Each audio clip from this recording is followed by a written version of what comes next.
नमस्कार दोस्तों। जैसा कि आप सभी को पता है कि 1707 ईस्वी में औरंगजेब की मृत्यु हो जाती है और उसके बाद उसका पुत्र बहादुर शाह प्रथम जो है वो शासक बनता है। बहादुर शाह प्रथम के सभी बेटे काफी शराबी थे और इसी के शासन काल में राजपूत, मुगल, सिख, मराठा ये आपस में लड़ रहे थे, जिसका फायदा विदेशी आक्रमणकारी उठाते हैं और ये उत्तर पश्चिम भारत से क्या करते हैं, आक्रमण करना शुरू कर देते हैं। जिसके फलस्वरूप क्या होता है कि भारत में बहुत सारी पार्टियों का उदय हो जाता है, जैसे ईरानी पार्टी, अफगानी पार्टी इत्यादि। और ईरानी पार्टी के सहयोग से जो है जहांदार शाह अगला शासक बनता है 1712 ईस्वी में। और जहांदार शाह के जो वजीर हैं वो बनते हैं ईरानी पार्टी के जुल्फिकार खां। और जहांदार शाह ने ही मुगलों को क्या देना शुरू किया, चौथ एवं सरदेश मुक्त। चौथ क्या था दोस्तों, अगर 100 रुपए अगर इनकम है तो इसका 1/4 यानी कि 25 रुपए जो है वो चौथ के रूप में दिया जाता था।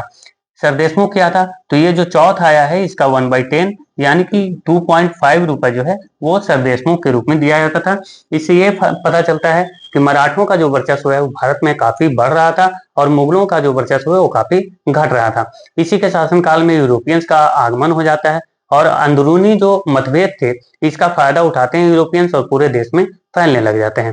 फिर 1713 ईस्वी में फर्रुखसियर आता है और इसने अंग्रेजों के लिए क्या जारी करता है, एक फरमान जारी करता है जिसे ईस्ट इंडिया कंपनी का मैग्ना कार्टा भी कहा जाता है, जिससे ईस्ट इंडिया कंपनी को व्यापार में काफी छूट दी जाती है।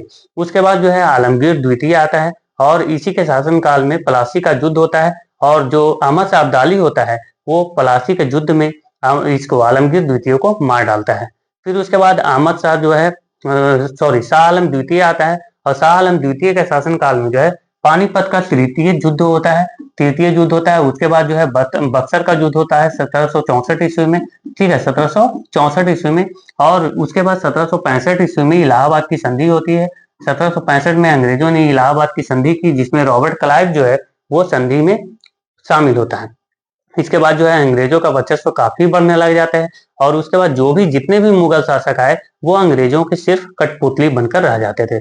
उसके बाद अकबर द्वितीय आता है जिसने राजा राम मोहन राय को राजा की उपाधि दी थी। ठीक है, और ईस्ट इंडिया कंपनी का जो मालिकाना हक था, जो कि अपने आप को मुगल के अधीन कहते थे, वो मुगलों के अधीन कहना वो क्या कर दिए, बंद कर दिए।